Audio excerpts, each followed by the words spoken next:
Hey guys, what's going on? Welcome back to the channel. Today we have something very, very cool.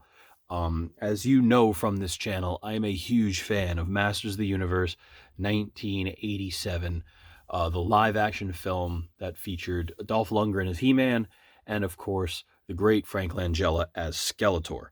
I've reviewed on this channel several times the Skeletor from Super 7.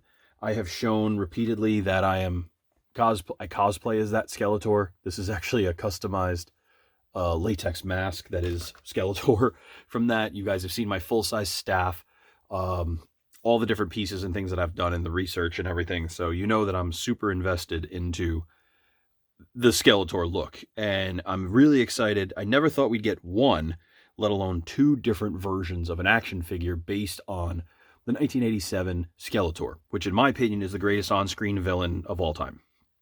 Now, there is technically three, because they did make a movie version of this in the traditional He-Man line. It's a horrible figure. It's not worth looking at. But some people have said that this is just a masterverse rehash of the Super 7 line that was done. That is not accurate at all. So if we looked at this Skeletor, a lot of the detail that came into this Skeletor was very, very accurate. It was really, really good. It was based on a lot of actual costumes. This hood, for example, comes off.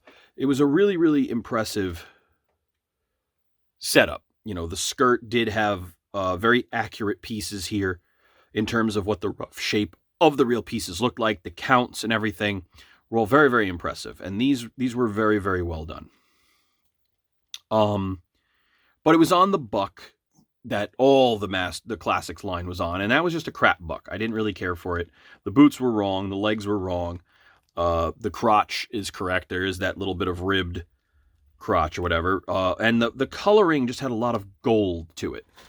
Now, the original Skeletor design did have a lot of gold, and then it was painted over very heavily black, and then some of the costume collectors who now have restored these pieces have added a lot of the purple and things into it. They were purple. There was purple to Skeletor's getup, but it wasn't as heavy as the collectors have it now. But Masterverse has gone that route. I want to start off by just saying flat out, the Masterverse figure is better. It's just better, it's better, it's better, it's better, it's better, it's better.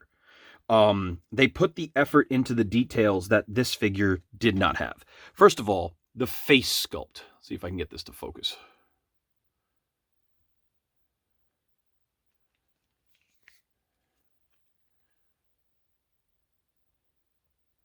Good. So if you look at this face sculpt on Masterverse, infinitely superior to the face sculpt that we get on Super 7. Super 7 looks like Red Skull. This looks like Frank Langella. The big difference maker is the striations that the Super 7 has leading up from the nose to the mouth and from the cheekbones to the mouth are not accurate. Frank's sculpt was a little weird, and I'll show you what I mean. First of all, it has to be wide enough to be a real face. Frank had sculpted teeth over the top of where his lip is, and then down here, just under his lip, the other set of teeth. So in here is where your bottom lip will go. I have this open so I can speak with this and actually enunciate, because if you're going to be Skeletor, you have to talk. You can't just have a straight-up mask. So that was something, even here on the side, you can see the extra teeth come out. That's all correct. If you look on this figure, those are there. You can see there's a couple teeth here, a couple teeth here, there's the row of teeth here, the row of teeth below. When you look at this figure, non-existent. This really just looks like a Red Skull. And also the cheekbones and the depth into the cheeks is way too pronounced. It looks like an actualized skull face. Like, the best I could say is it's Red Skull. This is Frank's face. If you're going to have a custom Super 7 figure, throw this head out and replace it with the Masterverse head, because this is Frank's face. This looks like it was, God, I don't know if this might even be 3D scanned from the fan sculpt or whatever, but there's two little pits in his chin, which are correct. They just did a phenomenal job with this. And of course, Frank has brown eyes. They did a good job with the eyes. This did not have as good a job. This just looks exactly like Frank. Now, this is all one molded piece, so there is no skull under here. The hood doesn't detached from the head. It's all one piece, which lets me know that this is like 3D made. Also, there's that big droop down the back here, which is very, very accurate.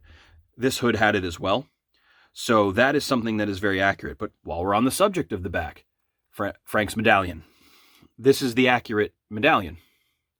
That is correct. That should be there. It should be gold. It looks like that. This never had it. They went with a fabric cape here. This has a plastic cape. I would very much like to get in here, rip this out, and throw this in. Or maybe use my custom Lord Draken cape and do that and have this kind of a look. See, God, that even looks good already. So I may go that route. But we can easily replace out this fabric cape because it just cuts right out. If you look underneath, the fabric cape connects up in there. So this all comes off, which is fine. The chest piece is sculpted on. Nothing new there. If we look at the chest piece, it is very, very accurate. And here's something that just blows me away. Whereas I really liked what they did with the Super 7, and it helped me a lot with my build, there was one thing I discovered in my build that this didn't help me with. And whereas this detailing is very, very good all through here, they did a great job with that detailing. Some of that detailing in here is lost. They have the nipple rings. So there is sculpted nipple sunbursts onto this armor in real life. I hate it. I didn't put it on my cosplay that I made. But they did put the nipple bursts onto this piece. So even though you can't see the detail in here, it more than makes up for it. And a lot of this detail is a little washed out. Like these little, like what I call the bow ties in the middle here. Those are washed out. So there's a lot more detail in the Super 7, but the Super 7 isn't as accurate as this. This is more accurate. Also, the coloring is accurate. We go to the shoulder pads. Again, not as sharp at carved as this, but you'll notice the way it's made, it's more accurate. And it has the 4 horns done a little bit better here. This has the nice classic M on the shoulder. This one, if you hike it up, it's not there. So that's interesting. I wonder why that is. And again, I got a little bit of a focus issue here. Sorry about that. Yeah, there you go. So interesting, but you'll notice that the rose of this comes up way too high on this, whereas this peters off right where it's supposed to. We go into the forearm gauntlets. A little harder to show off because of the way they align them, but it's got the 4 pips, which is correct, and it's got this piece coming out the back, but it's much longer and thin and drawn out the way Frank's is on this. This is far more accurate than this. This is an idealized micro version of this. When we roll it to try to find the other pieces, you'll see that, like the detailing here, if you can't really see it, I might just go grab one of my big ones. The way this is all done, it's on this. Like I can't even get this on the camera. Sorry. Let's keep it down here. The detail is there. Like it's just incredible to me that they got all this. They got the big circle here, another row with pips here. They got all this detail in it, and then the 4 microcomputer dots in here, which were put on. And this version just didn't really have that. It's very interesting to me to see how they did this and what they did to try to make it accurate and try to make it work. They have this, of course, which, lit up in Frank's version. Blows me away how much detail they got into the gauntlet. And then, of course, the silver tip fingers, which paramount to the gloves. The gloves were so very specific in how that was done. And there's a couple ways that was done. And that's something where you could argue that maybe this caught a little bit more accuracy. So if I bring this down, you'll see that the striations, the silver striations in the hand, went all the way up onto the fingers past the knuckle. That's accurate. They capped these off at the knuckle. So that's not entirely accurate, but they do have the silver tips, so it's a better look. If you're building the cosplay, I recommend capping them at the knuckles, but they're also supposed to be open holes. They're not supposed to be solid. So they did do a good job with that on the Super 7. Let's talk about the tabards, because that's something that people always encounter. First of all, the quantity on the tabard. The Super 7 was not accurate. They didn't have enough of these. This one does. This is correct. They have enough. This is the main one here. This little guy. 1, 2, 3, 4, 5, 6, 7, 8, 9, 10, 11, 12. 12 total, what I call the wolf bear, start the tabard on either side. They basically look like this. This is the wolf bear tabard piece. These are the ones that I put on my costume. So you got 12 of these this size going down the tabard before you kick into the next series, which is what I call the Medusa head. So then we've got some of the Medusa head. That brings us into another head, which is sort of like a weird howling face head, then a larger skull piece, and then the little bat at the bottom. Now, if we look on this, it's a little different. They lose some of the accuracy towards the bottom. Some of the pieces are not correct, which is a little disappointing because they have got big bear heads and then something a little different.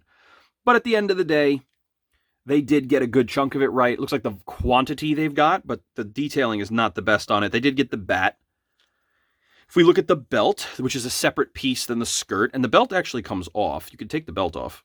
The belt is removable. It has a removable piece here. We'll leave it. We don't need to take it off. But I may cut it and then glue it to that piece because I want it on there. And just turn these legs. These thighs are not shaped the way I want right now. Just gonna, there we go. That's a little better. The belt detail is very, very odd, but it is painted correctly. So it's got the ribbon, which is folded, and then the 4 bones coming out of the middle, which is kind of similar to what this is. Neither one of these belts are really highly accurate, but this one has the coloring correct, so I really like this one better. Then we get to the skirt itself. Whereas Super 7 did have the seam line correct, and it did have the detail of what pieces were there. For example, the beetles, the wolf bat, the bat, which is the bottom piece here. Notice they're not the same size, even though they are the same size in real life. I don't know why they did it that way. And then, of course, the same skull, the Medusa face, the collection of bones, which I don't know if you can see that detail or not, but let's see. Yeah, you can see a little bit of that there. So there were the right details in here, but these are supposed to be striated pieces of fabric. And then, of course, they cover up the crotch.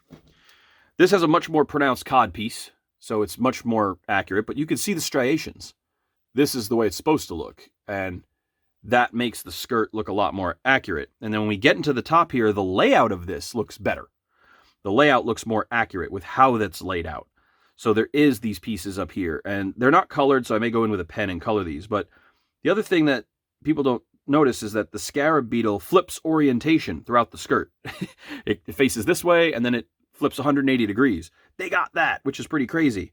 And the detail on this is pretty good, which kind of makes me wonder why the detail suffered on this pole, this mold. This is a harder plastic than this. I'm wondering about that. But this skirt is a more accurate skirt, so we're going to want to go in with a Molotov chrome or something and highlight this and catch this detail, because this detail is pretty solid. If I go back and check my reference material and count this is all probably accurate to count. So they did a great job with that. But the big win for me are these upgraded boots. Frank had these sort of Italian heeled shoes with a nice little point and a very nice little gentleman's heel here, a rather flamboyant heel. They didn't really give you a huge heel, but they gave you some. The Super 7 had none. It had these weird sort of flats, which just didn't reek of Skeletor. These have these nice heels, which is good, but they had the shin guards. Super 7 did include the skull piece here on the shin, but this wave motif that was throughout the armor was repeated onto the boots, and I'm so glad they included that, because Super 7 just gave up when it came to the legs on most of their figures. The Classics line suffered, in my opinion, in a lot of ways, but this was just a money figure. And yes, I'm going to mod this. This needs some mod. But even if you wanted to do Gold God Skeletor, it's the same exact armor in solid gold with strips of gold fabric hanging off from the belt over the codpiece. You could very easily pop this head off and convert him into a Golden God Skeletor with a paint job and a custom head, or recycle the head from the Super 7 line and make a much better God Skeletor, which I may do. But God, this is just a gorgeous figure. And if you're really bent out of shape about these tabards, you can always recycle the ones from Super 7. But overall, I'm not even going to change it. It's gorgeous. It looks beautiful. But that face, that is Frank's face, man. These are just absolutely beautiful upgrades. And I love that it's just not a recycled version of Super 7. So there are things I like about the Classics one. There are things I like about Masterverse one. But if I had to compare and say which of the two is best, it is hands down the Masterverse. It just wins on so many levels. Let's talk about accessories. The other thing that I really liked about the Super 7 was, of course, that it came with these extra hands. That is a big win with Super 7, including the fist, which I like a lot. So I'm excited that they gave us some additional hands. Let's go to swords. Skeletor's sword is only ever seen one time during the final battle. This is the Super 7. This is the Masterverse. The fuller on the Super 7 is non-existent. It's just a flat etching, but it is embossed on the Masterverse, which is kind of weird. The Super 7 is a longer sword, so that's interesting. The Masterverse is longer. The Super 7 is detailed in a very interesting way that this one is not. This is closer to the one that the actual sword looks like in real life. It is recessed. The skull is set in a recessed. The hand does have the curve and the striations like this, and the pommel does have that kind of a look to it. But it's basically meant to mirror He-Man's actual sword of power. It's supposed to be the evil counterpart in the way the original comic had the purple sword and the regular sword. Both were halves to the same sword that became the key to the Castle of Grayskull. And they did incorporate that into the design in the film. You can even see, it's hard to see in this, but there's a little etching of words in here in the hilt. That's there in this version. It's not in the Super 7. So whereas Super 7 is a better piece of art in terms of its sculpture, it's not as accurate as this, but that really cruddy dull gray is there, so we're going to have to Molotov chrome this out. But this is a better sword than this. Going in... Oh, I bent this a little bit. Going into the Cosmic Key. The Masterverse one is crappier by leaps and bounds. A black wash will go a long way to help this, but good God, is it ugly. It does have the big red button with the 2 dots, and it is slightly off. It's bent, which is cool because that's the way it is in the movie.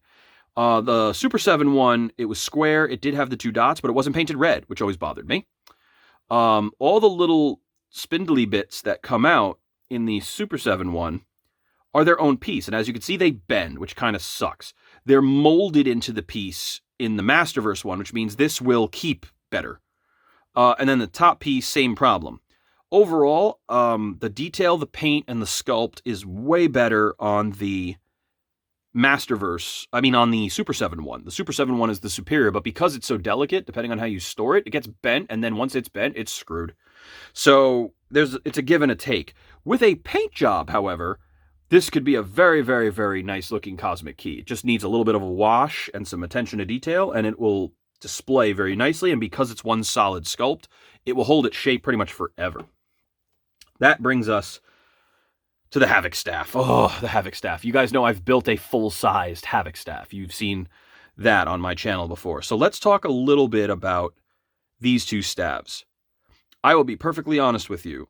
I was in love with the Super 7 one. I thought that the detail was phenomenal. I thought the shape was phenomenal. I thought they really nailed it. But there were some things the Super 7 did miss, like the height of the spike. The depth of the horns I thought was very good. The curve of the horns I thought was okay. The background had the detail. This is not accurate. On this particular staff, the non-golden staff, there were 2 rivets on the God Skeletor version, the all-gold version, that held the headpiece on. This is a rune, a carved rune on this particular version. So there's a carved rune that goes there that this does not have. But then it has the 2 grips, the 3 grips, and then the grip, and then the bottom piece. That is all well done on this. But this, I thought, was a really good staff. They made it a very bright gold, which I liked because it was originally gold on a black staff, and then they wanted to darken it up, so they blackwashed the crap out of it, and it comes off very gray and dark. But if you catch the light in certain shots on the higher resolution videos, It's gold. It is gold. There is gold in there. It's not a solid black staff like people make it. They went with a gray on this. It does look like there might be some gold mixed in, just ever so slightly, but here's some details that this gets right. It does the 2 rivets, which is wrong, but it rivets around the attachment pieces. That's correct. So it does have the 2, the 3, the 1, with rivets on it, which is accurate. So that's well done. But as you can see, the bottom doesn't have that same detail. It just kind of comes to a little pen point. This is more accurate. The horn profile is wider on the masterverse, which is correct. The spike coming out of the top is correct. The other thing is that these pieces coming out are thicker. The sun rays, if you will, they're thicker on this version, on the masterverse. That is more accurate. And there's one last detail that this one just doesn't have. The horns don't point the same direction. One horn curves out in the front a little bit. One horn curves backwards ever so slightly. They got that detail. I can't believe they did it. It does have a very different snout between the two. Overall, each one has accuracies and each one has deficits, but it really is a beautiful new sculpt of this Havoc staff. It just looks brilliant. So if you see the Skeletors next to their equipment, you can really get a feel for what this is and what this is supposed to look like. It's absolutely gorgeous.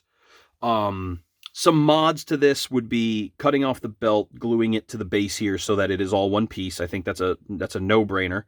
Going in and detailing these black bits with a little bit of silver. You could do some rub and buff, and then of course, like I said, they've gone in and done what the restoration owner has done and put some purple on it.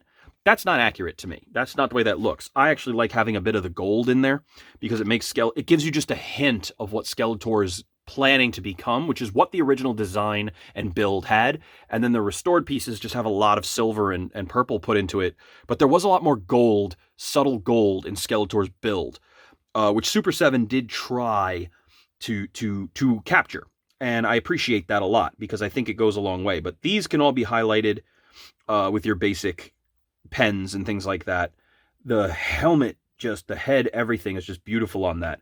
But again, because that they got that gold on the back here, I really feel like that needs to be brought in on the tabards and on this piece and just have a hint of that gold brought back.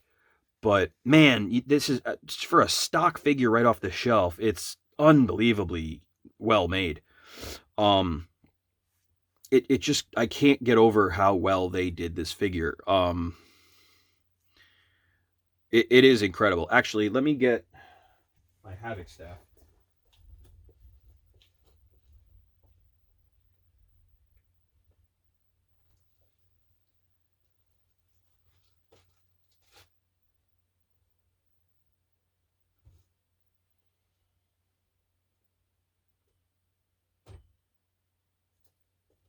So, just for sake of argument,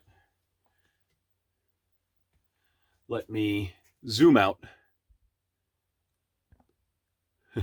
So this is my full-sized Havoc staff that I made. And as you can see, I have a horn that curves back this way, this way. This is flat because I'm going to go in and carve the rune, which I haven't done.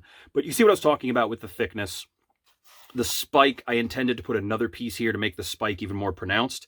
It's far more gold than the final product should be because my intention was to go over with black washes and really try to coat and drown that out a little bit. I just never got around to it. You can see it on the back. These are so much more thick than the way they're more like this thickness is. And I was going to put an embossed piece here, but it's mostly just Warbler. So, but you can see when I was basing it on this, there just wasn't enough thickness. So I created that thickness with this Havoc staff. And so this is about, I don't know, 7.5 feet tall, full-sized Havoc staff for Skeletor.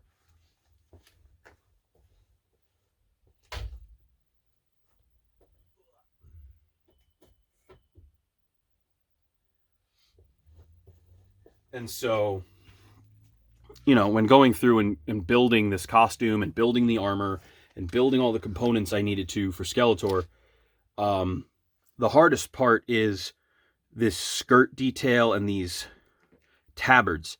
And again, I don't have to make it 100% accurate. I could just keep molding and casting these up. But that would drive me crazy because I would never, ever be done. I would always want it to replace with all these accurate pieces and just have a better scan of those. But I just don't have the detail to make better pieces or hire a 3D modeler to make better pieces. And so I'll never finish it until I can accurately replicate all these pieces to a level that I'm comfortable with. So my Skeletor sort of is just the chest, the belt, the boots, the gloves, the pauldrons, and the mask, and then the soft parts just sort of sitting, waiting for the skirt and that piece to be done. And I don't know that I'm ever going to get it done. The other thing, too, is that these little finger bits are actually skeletons on the tips of his fingers. And so I've casted up some foam skeletons and things like that for the costume. But they just did such a phenomenal job with this figure. Now, there's a couple other things that I want to point out if you buy both, which I did, and I haven't shown that off. I haven't shown off the He-Man yet, but something that you can see is if you get both cards, they go together, and they form the full background. And you can see the chair in the background, the throne of Grayskull. It does show Skeletor, Bat, Evelyn, Roboto, Stratos, all that. And then over here you got He-Man with that horrible, horrible face sculpt, which is the worst face sculpt they've ever done. They list Roboto and Strato again. They list Frost again. They list Evelyn again. So they just sort of cycle out He-Man and Skeletor. But the fact that you could put these two together and make one big art mural is really cool. I like that a lot. That throne is this. And I've scaled this up to the size to make a throne out of foam so that I can actually sit my figure in it. My plan was to do that with the Super 7, but the problem is the Super 7 figure can't sit because it's a piece of crap buck that can only stand. It's not posable. It's not something you could do anything with. These masterverse figures are extremely posable, and so I could very easily heat the skirt and shape it the way I want and put him on the throne and recreate that whole diorama and that whole scene if I were so inclined. And I am so inclined, and I will. I will say the other thing is that Skeletor's lower legs are different plastic than the upper leg. I'm not sure why it's a cheaper molded plastic for the lower leg. Kind of weird about that. But in general, this guy is so much more posable, it will be a lot easier to build a scene out with him. If we pull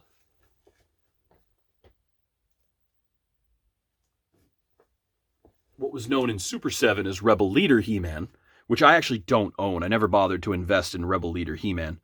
It was always $100-something, and I'm not spending that. I like this He-Man armor better than Rebel Leader He-Man. With the exception of the boots, I think Super 7 did a better job, with his greaves. The sword is gorgeous. Love the sword. Again, it has that weird embossed fuller, though, that I don't like. But I will color up that blade and make it a little better. The armor, the shoulder pieces are all beautiful. The accurate placement of the straps is great. And I love that the one strap is at the seam of the thigh, which I think is a good move. The boot knife actually comes out, which is kind of cool. And then, of course, there's the pocket knife. Now, a lot of people don't know this, but when they were going back and forth about how to make this sword, this is the design they landed on.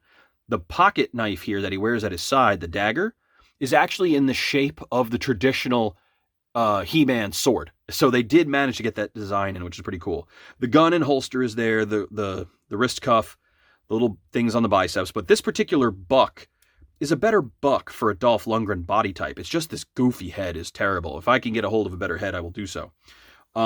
They did build him a scabbard, which of course he didn't have. They drilled a hole through the sword and bolted it to his back for those scenes. So some people who have the master's version of the sword in real life will see that it actually has a hole in it. And the reason is that because those were the ones they drilled to his back. But what was great is this particular cape has the design on the bottom, which works really well for this He-Man. So this He-Man looks great standing next to the Skeletor, except for the face. But if you put him next to the Super 7, just goofy looking. Frank Langella is 6'4". He's one of the tallest men to play Dracula. He's a big dude. They used to call him the King of Bayonne. And in the 70s, he played Dracula, and he took the role over after Christopher Lee and made Dracula sexy, quote unquote. And so Frank's always been a guy that I really enjoyed as an actor, but I got to tell you, this figure just never represented Frank to me. He looked stocky, he looked bulky in the way that all the Super 7 figures did. This is a much more realistic build to Frank Langella.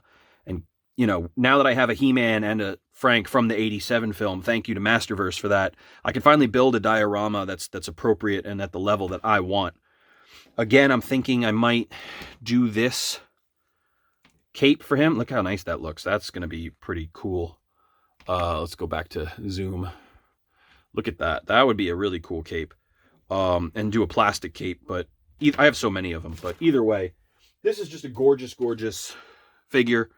I'm thrilled with the inclusion of the elements. It came with everything that the Super 7 came with. It came with a Havoc staff, a sword, and a cosmic key. I now have a second cosmic key, which is fun. There's just a lot for me to do here with this particular figure, and I'll figure out how I want to do it. But I plan on making a very, very elaborate diorama at some point.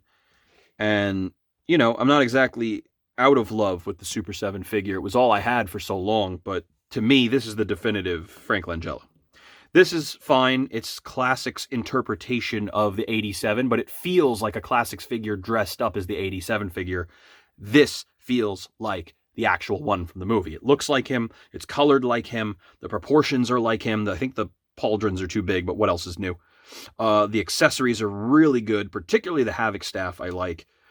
But yeah, he's just not as squatty, especially in the legs. Frank had really good developed legs, and he was actually really upset he had to wear pants. Something else is Frank did not wear a black jumpsuit in the movie. He wore a steel metallic jumpsuit, leotard type thing. And so I may want to get another one of these and mod the crap out of it and paint it that metallic gray to get that suit looking just right.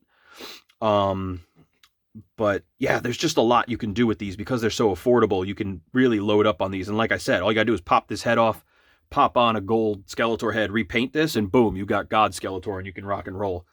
So a lot to do here, but yeah, thanks for checking this out.